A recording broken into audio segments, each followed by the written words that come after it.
નિર્દોષ મનોરંજનની સાથે સાથે સંસ્કાર ચિંતનનું કામ કરતી વાર્તાઓ અત્યારે આપણે ભૂલતા જઈએ. એક સમય હતો કે આવી મુખ પાટીની લોક વાર્તાઓ સાંભળવી એ એક લહાવો હતો, પણ અફસોસ અત્યારે લહાવો લેવાનો લોકો ચૂકતા જાય છે. હેલો દોસ્તો, હું છું વૈશાલી અને આજે આપણે એક સરસ મજાની મુખ પાટીની લોકવાર્તા સાંભળવાના છીએ. આ અગાઉ પણ વાર્તાનો એક ભાગ આપણે અપલોડ કરેલો છે, જેની લિંક હું તમને ડિસ્ક્રિપ્શન બોક્સ અને આઈ બટનમાં આપું છું. કારણ કે વાર્તાનો આ ભાગ સાંભળો એ પહેલાં પહેલો ભાગ જરૂરથી સાંભળજો, જેથી વાર્તા સાંભળવાની તમને વધારે મજા આવશે. વાર્તા હતી ચંપક કુમારની. ચંપક કુમાર છે એનો જીવ ક્યાં હતો, કેવી રીતે એનો જીવ ગયો અને હવે આગળ શું થાય એ જોઈએ. રાણી જેવી હાર કાઢે એવો ચંપક કુમારનો જીવ આવે અને જેવી હાર પહેરે એવો ચંપક કુમારનો જીવ ઉડી જાય. આવું તો દરરોજ હાલે. હવે ચંપક કુમારનો ભાઈબંધ રોજ બગીચે આવે અને ભાઈબંધ મડા પાસે આવીને બેહે. એકલો બેઠો આડી અવળી વાતો કરે, મડા માથે હાથ ફેરવીને હાલ્યો જાય. 1 દિવસ, 2 દિવસ, 10 દિવસ, 20 દિવસ રોજ ભાઈબંધ આવીને જોવે તો ચંપક કુમારનું શબ એવું ને એવું, નો ગંધાય કે નો વાસ મારે. એવો ને એવો રંગ ચમક્યો, એવા ને એવા મોઢા ઉપર રમતનો થાક ફરક્યા કરે. ભાઈબંધને થયું કે આ હું? એ આખો દિવસ રોકાવા લાગ્યો તોય કાંઈ જોવા ન મળે. એને થયું કે લાવને રાતને વખતે આવતો જાઉં, કંઈક નવા જૂની હશે તો ખબર તો પડશે. બીજે દિવસે રાત વીતી ને રાત પડી કે બગીચાને દરવાજે આવીને ઊભો રહ્યો. અંધારા ઘેરાયા. એ નજર કરે તો કંઈક બગીચામાં હરે ફરે અને ગેડી દડો ફેરવા કરે. આ તે કાંઈ ભૂત હશે?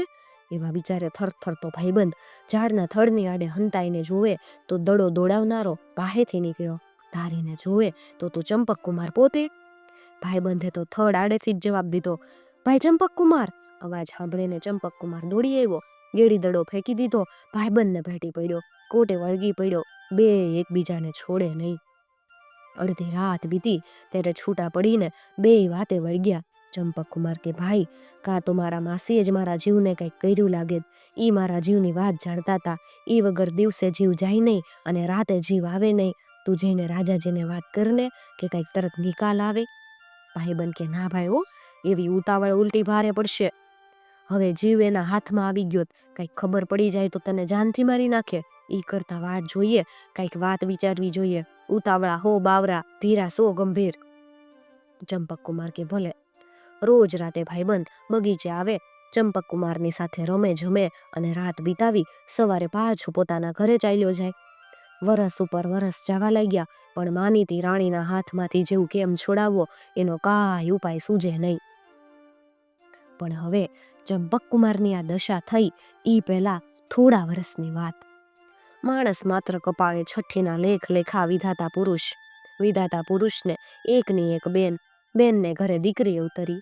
છઠ્ઠીની રાત આવી, માં હુતી અને દીકરી ખિલખિલ ખિલખિલ હસે. વિધાતા પુરુષ તો લેખ લખવા આવ્યા. મોતીની લેખણ ને કંકોની શાય મૈંડા લીટા તાણવા. હું લખ્યું?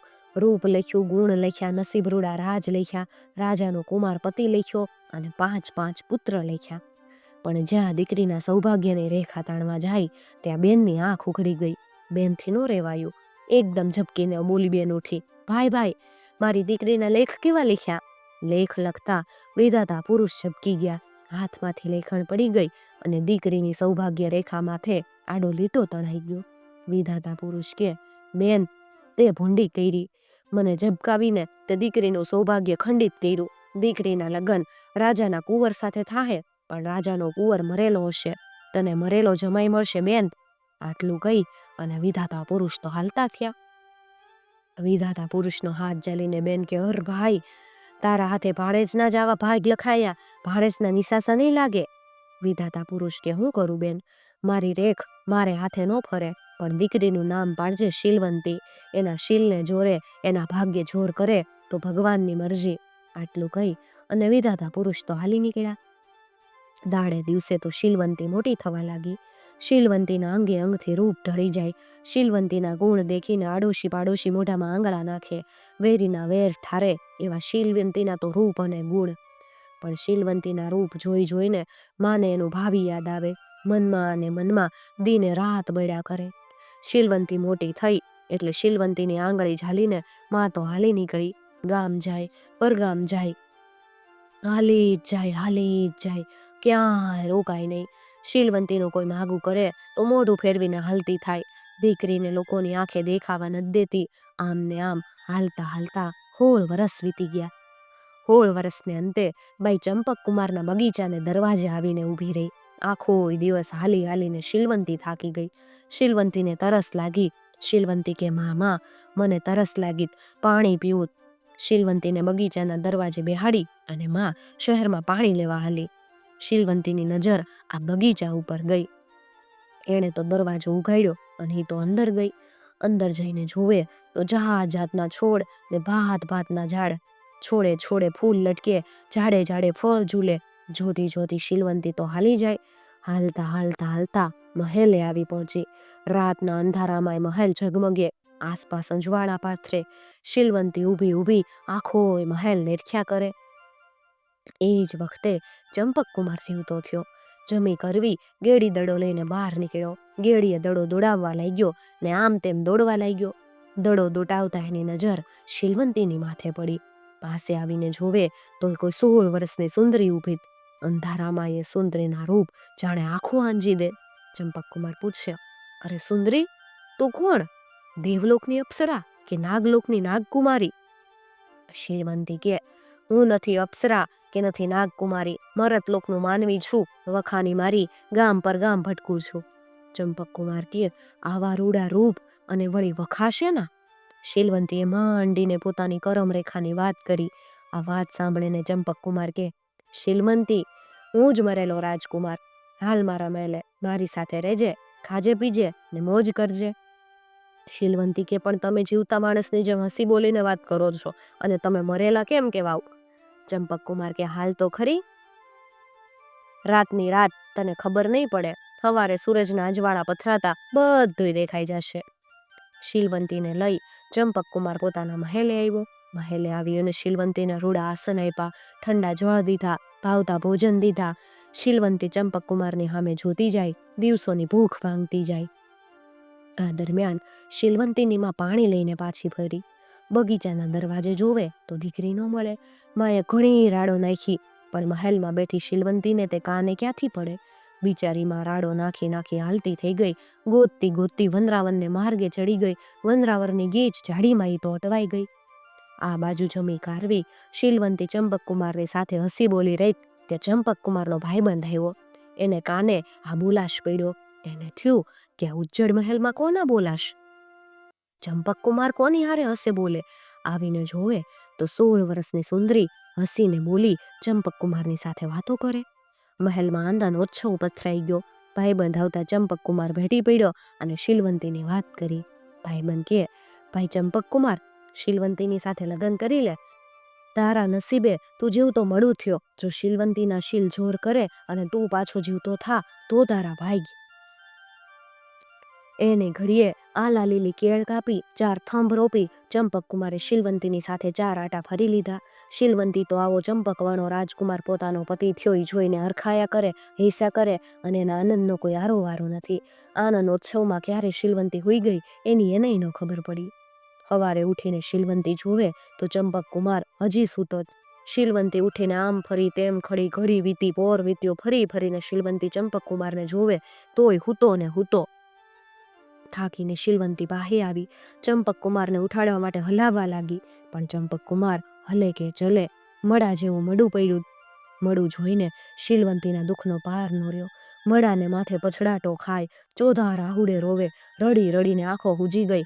રાતી આંખે રાખ ગળી. રાતના અંધારા પથરાયા. આળસ મળીને ચંપકકુમાર ઊભો થયો. શીલવંતી ચંપકકુમારને વળગી પડી. રોવે રોવે રોવે, ચોધા રાહુડે રોવે. શીલવંતીને છાની રાખી અને ચંપકકુમારે બધી વાત કરી. વાત સાંભળી અને શીલવંતી થીજી ગઈ. દુઃખની વાત મનમાં સમાવી શીલવંતી ચંપકકુમારને આનંદ ગેલ કરી હસાવવા લાગી. સવાર થતા પાછો ચંપકકુમાર મડું થઈ ગયો. સુખની રાત અને દુઃખના દિવસ વિતાવતા વિતાવતા વર્ષો વહી ગયા. શીલવંતીને ખોળે દીકરો ઉતર્યો. દીકરો દાડે દિવસે મોટો થવા લાગ્યો અને રાજ તેજે દીપવા લાગ્યો. વરસ પર વરસ જતા જાય ને ચંપકકુમાર પોતાના માતા પિતાને યાદ કરીને ઊના આહુડા પાડ્યા કરે. નાનો કુંવર 6 વર્ષનો થયો એટલે શીલવંતી તૈયાર થઈ. કુંવરને એણે થીંગડ થાંગડ લુગડા પહેરાવ્યા પોતે ફાટેલ તૂટેલ કપડાં પહેર્યા, એક હાથમાં નખ કાપવાની નેરણી ને પગ ઘસવાનો પાણો લઈ લીધો અને બીજા હાથમાં અંગે ચોળવાનું તેલ અને પગ રંગવાનો અળતો લઈ લીધો. આ બેહૂબ અજામડીનો વેશ લઈ અને શીલવંતી રાજાના મહેલે આવી અને શીલવંતી અણમાનીતીને ઓળે ઊભી રહી. ઊભા એણે અવાજ કર્યો, બાય રે બાય, નખ કપાવો, નખ કાપું, અંગે અંગ તેલ ચોળું, પગ ઘહીને હળતો ચોળું, રૂડા રૂપ કરી આપું અને આખા અંગના થાક કાપું. પણ અણમાનીતી રાણી તો આહુ ચારતા બેઠાત અને કુંવર એમ જપેત. માથાના વાળમાં તેલ નથી, પગની પાની અળતો નથી, અંગે રૂડા હિરચીર નથી. અણમાનીતી કે ના રે બાઈ, મારે વળી તેલ શા અને અળતા શા. અજામડી આગળ હાલી, માનીતીના મહેલે આવીને એણે અવાજ કર્યો, બાય રે બાય, નખ કપાવો, નખ કાપું, અંગે અંગ તેલ ચોળું, પગ ઘહીને અળતો ચોળું, રૂડા રૂપ કરી આપું અને આખા અંગના થાક કાપું. અજામડીના રૂડા બોલ સાંભળીને માનીતીએ તો એને આવકાર આપ્યો. અજામડીએ નખ કાપી, પગ ઘસા, પગે અળતો ચોળી, આખે અંગે તેલ ચોળ્યું. મીઠી વાતો કરતી જાય અને તેલ ચોળતી જાય. પલમાં તો આખા અંગનો થાક હરી લીધો. માનીતી રાણીનું મનય હરી લીધું. માનીતી કે, અરે અજામડી, તું ક્યાંની રહેનારી ને ક્યાં જનારી? અજામડી કે, બાઈ, હું તો વાટે ઘાટે રહેનારી ને મહેલે ફરનારી, રોકે ને ત્યાં રોકાવું ને રોજ થાક ઉતારું. માનીતી કે, તો મારે મેલે જ રોકાઈ જાન. અજામડી તો રોકાઈ ગઈ. આખો દિવસ માનીતીના અંગ દાયબા કરે, અંગના થાક ઉતાર્યા કરે. માનીતી રાણી ઘડી અજામડીને આઘી ન જવા દે. અજામડી તો માનીતીનો શ્વાસ પ્રાણ બની ગઈ. પણ માનીતીના કામ કરતી અજામડી આખો દિવસ આંખમાં ઈંડા કરે ને માનીતીના હલનચલન નિરખ્યા કરે. જોવે તો માનીતીના ગળામાં જ રૂડો હાર. ઘડીએ ભલે માનીતી હાર માથે હાથ નાખ્યા કરે, હારને નિરખ્યા કરે. શીલવંતીને થયું કે આ જ હારમાં ચંપકકુમારનો જીવ લાગે. હાંજ આવીને રાત પડી. માનીતી રાણી હુવા ગઈ કે હાર કાઢીને ઓશીકે મૂક્યો. અજામડી માનીતીના પગ દબાવવા લાગી, રૂડી વાતો કરવા લાગી. રોજ રાતે અજામડી પગ દબાવે અને માનીતી રાણી ઊંઘી જાય. પણ માનીતી રાણી હારને પલ પણ આઘો ન થવા દે. કરવું હું? એણે પોતાના કુંવરના કાનમાં કંઈક વાત કરી. હાતમી રાતે જેવી માનીતી હાર કાઢીને ઓશીકે મૂકા ગઈ કે અજામડીના છોકરે હાર માગ્યો. ઈ કે, મહારાણીજી, મને હાર જોવા દ્યો ને. માનીતી કે, જાજે ગાંડા, રાણીના હાર તે કાંઈ જોવાતા હશે? ના પાડવા છતાં છોકરો મીંડો રોવા, ધમ પછાડા કરવા લાગ્યો. શીલવંતી ઘણી સમજાવે પણ છોકરો છાનો ન રહે. માનીતીને પગ દબાવવાની ઉતાવળ થયા કરે. શીલવંતી કે, બાઈ, ઘડીક હાર આપો ને, છોકરાનું વેન છે, હમણાં હાર પાછો આપી દે હે. જેવો માનીતીએ હાર દીધો કે છોકરે હાર લઈને દોટ મારી. જાય ભાગ્યો, દોટ મારીને મહેલની બહાર નીકળી ગયો. અરે દીકરા, મહારાણીનો હાર લઈને ક્યાં આવ્યો? એમ કહેતા શીલવંતી પાછળ દોડી. આગળ છોકરો ને પાછળ શીલવંતી, બંને દોડાદોડ બગીચે આવીને ઊભા. આવીને હાર ચંપકકુમારના હાથમાં આપી દીધો. ચંપકકુમારે એ હાર તરત પહેરી લીધો ને એ જ વખતે ભાઈબંધ રાજા પાસે આવ્યો. અણમાનીતી રાણી પાસે આવ્યો. આવીને કે, એક હાથી આપો, એક પાલખી આપો, આને આ ઘડીએ ચંપકકુમારને આપને આંગણે લાવું અને સાથે એની રાણી લાવું ને હારે દોટું દેતો દીકરોય લાવું. સમાચાર સાંભળીને રાજાના તો રખનો કોઈ પાર ન રહ્યો. અણમાનીતીના આનંદનો આરોવારો ન રહ્યો. અને એને ઘડીએ હાથી ઘોડા તૈયાર કર્યા, રથ પાલકી તૈયાર કર્યા, ડંકા નિશાન દીધા, ચંપકકુમારને લેવા હાલ્યા. બગીચાને મહેલ આવીને જોવે તો ચંપકકુમાર શીલવંતીની સાથે બેઠો, હસે બોલે અને પાસે દીકરો દોટું મારે. દોડીને રાજાએ ચંપકકુમારને બથમાં લીધો. અણમાનીતીએ દીકરાને ખોળામાં લીધો. શીલવંતીનું માથું ઊંઘ્યું. એકબીજાના આનંદ સુખનો પાર નથી. વાજતે ગાજતે મહેલે આવ્યા. મહેલે આવીને ચંપકકુમારે પોતાની વિતક કથા કીધી. એ વખતે રાજાએ માનીતીને બોલાવી મહેલને આંગણે 6 હાથનો ખાડો કર્યો. ખાડામાં માનીતીને નાખી ઉપર લાકડાનો ઢગલો કર્યો ને માનીતીને જીવતી બાળી નાખી. ને પછી તો રાજા રાણી, ચંપકકુમાર, શીલવંતીને એના દીકરાએ ખાધું પીધું ને રાજ કર્યું. આંબે આવ્યું મોર, વાર્તા કહેશું પોર. મિત્રો, તમને જો આવી વાર્તાઓ સાંભળવી ગમતી હોય તો ચેનલને જરૂરથી સબસ્ક્રાઈબ કરી અને સાથે આપેલું બેલ આઇકોન પ્રેસ કરજો, જેથી આવનાર નવા વિડીયોઝની નોટિફિકેશન સૌથી પહેલાં તમને મળી શકે.